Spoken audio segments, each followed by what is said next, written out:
ఏంటిది ఏంటిది నాన్న ఫోటోలు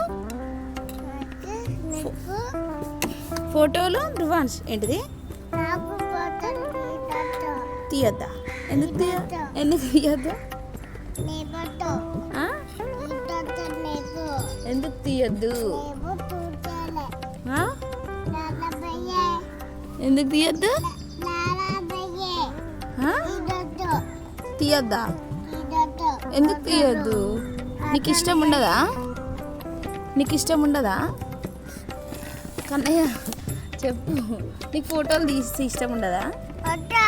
నచ్చదా నీకు నచ్చలే నాన్నకు చూపిస్తాను నేను వీడియో తీసి చూపించనా చూపినా నాన్న అమ్మమ్మ తాతయ్య అందరు చూస్తారంట వీడియో అందుకే తీస్తా వీడియోస్ నువ్వు అంటే ఇష్టం కదా తిను